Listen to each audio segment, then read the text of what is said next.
않습니까? 당정은 서울과 경기 지역 등 수도권 부동산 시장 상황을 엄중하게 모니터링할 필요가 있다며 주택시장 안정을 위한 정부의 추가 대책을 집중 논의했습니다.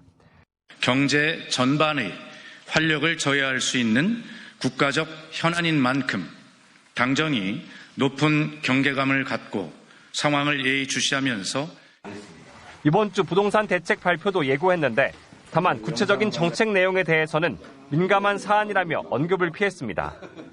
당정은 이번 주부터 진행되는 국정감사가 민생 회복을 위한 국감이 되도록 하자고 뜻을 모았고 기업이 관세 대응과 회복, 성장에 효과적으로 대응할 수 있도록 기업인의 증인 출석을 최소화하겠다고도 거듭 강조했습니다.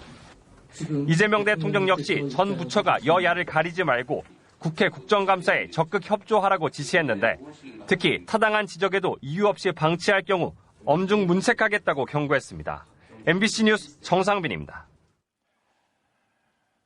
부동산 시세 조작에 대해서도 정부가 강경 대응에 나섰습니다.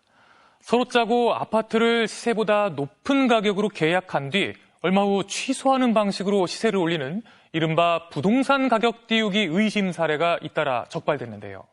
정부가 처음으로 모든 의심 거래 당사자들을 경찰에 수사 의뢰했습니다.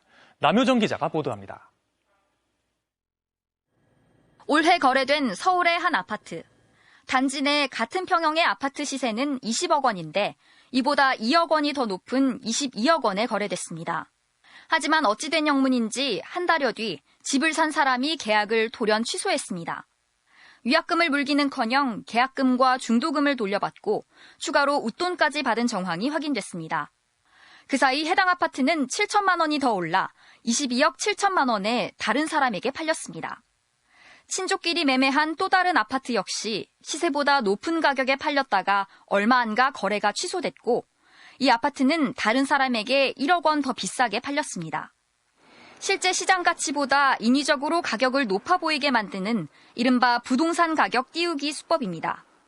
가격 상승에 대한 기대가 있고 매수자들이 불안감에 추격 매수하는 구조라면 가격을 상승시키는 영향을 미칠 수 있죠, 실제로.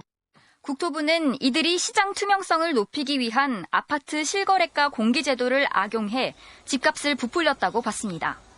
지난 2년여 동안 서울 아파트 가격 띄우기 의심 거래 425건 가운데 정황이 확인된 8건을 다음 주까지 모두 수사 의뢰할 계획입니다.